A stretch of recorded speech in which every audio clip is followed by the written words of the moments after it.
Hey YouTube, so this video is all about my axe collection. So I've been an outdoorsman since I was a teenager. I was in Boy Scouts and stuff, and then as I got an adult, so I've owned lots of axes. But it's only actually been the last few years where I've actually kind of paid attention to axes. Before that, I'd buy like the cheapy. They weren't horrible, like the ones you buy at Canadian Tire, the Mastercraft ones, and they weren't bad, but they weren't great.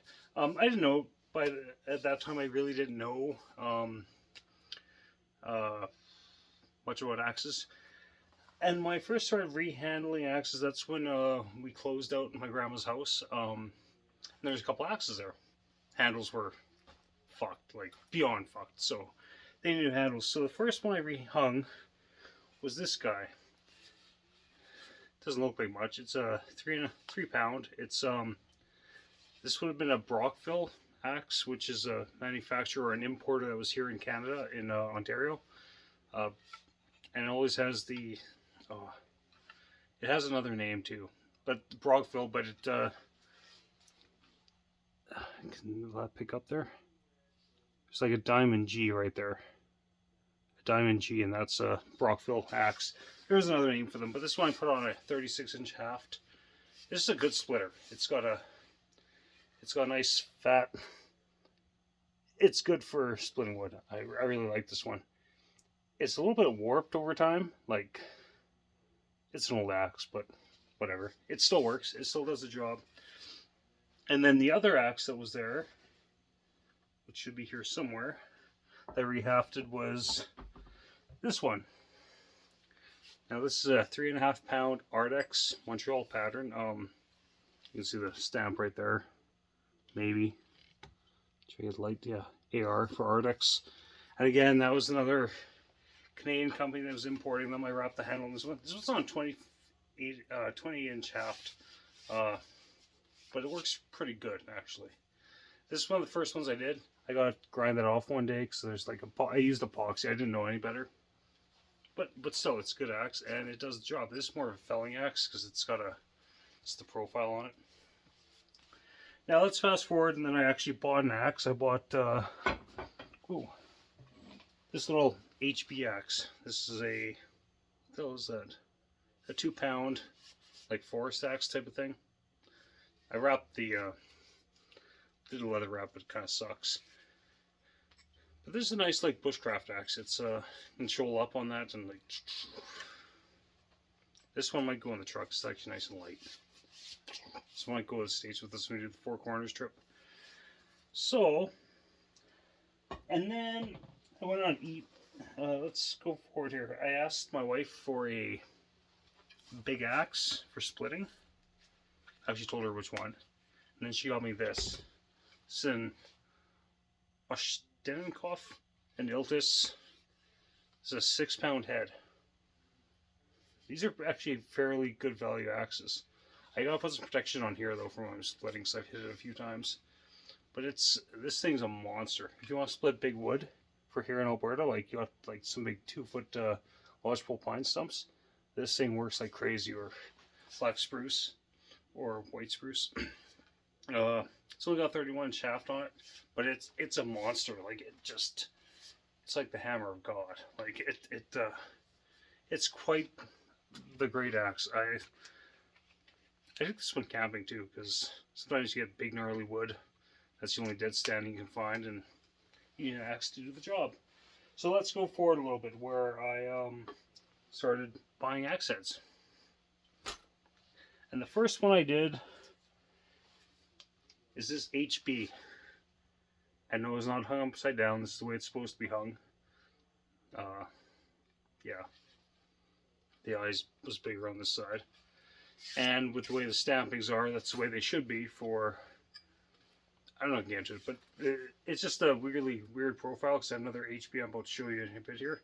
But this one hung really nice. I didn't do much to the handle. It's still got the fucking crappy varnish that they put on, but just one of these round wedges, which I quite like.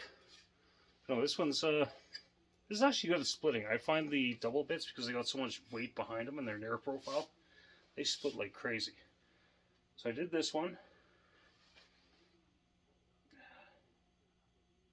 Still, sometimes I think I hung this upside down, but it doesn't look like it. But the curve here is greater than up here, so, and the logos go the right way for how they should be on an HB double bit head. Anyways, so let's go a little forward where I got another HB head. I really like this axe. I did a good job on this one. It's another HB head, but it's more, they're different styles. This one hung really nice. I use this one a lot. I did a nice burn finish on the handle and a lot of linseed oil. This thing just feels good in the hands. Like it's a good axe. Even if it's hung a little crooked. Can you see that? Like I said, I'm not a pro. I'm not like Buck and Billy Ray that can hang axes like crazy, but this is a nice HB head.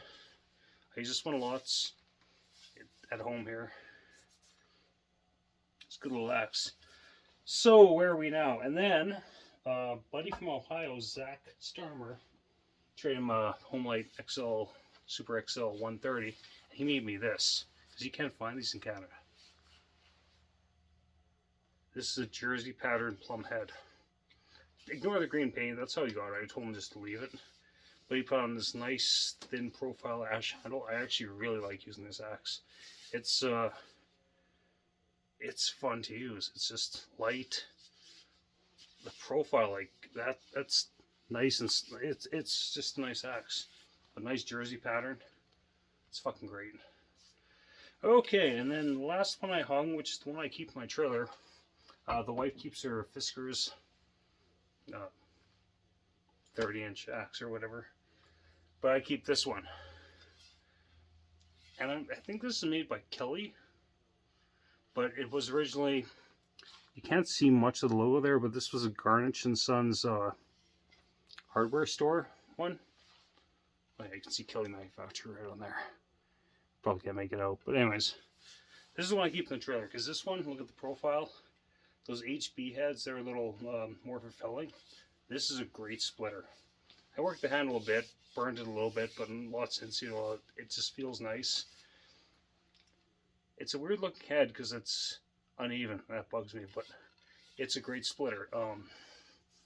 This one, no metal wedges. This was the last double bit I hung. And this one turned out really, really good. Like I said, I like this one, but this one is hung a little off. But it depends, because this one's not symmetrical either. Sorry. I'm a little OCD when it comes to that. And then let's fast forward to this week, where I made this abomination. The handle will hold. But yeah, I really screwed the pooch when I built this one. But it'll do what it's supposed to do. I might take the sticker off, I might smooth out the handle a bit. But it's just a wedge banger. It's basically a big hammer, and for taking bark off to look for nails. If it wasn't so fucking cold outside, I'd take this outside and play with it, but it's cold and crappy, so I'm not going to do that. But anyways, YouTube, that's just my little axe collection thus far. Hope everyone's having a great long weekend if you're in Canada, like I am. But if you're in the States, you don't have a long weekend. Happy Monday. Anyways, take it easy. Bye.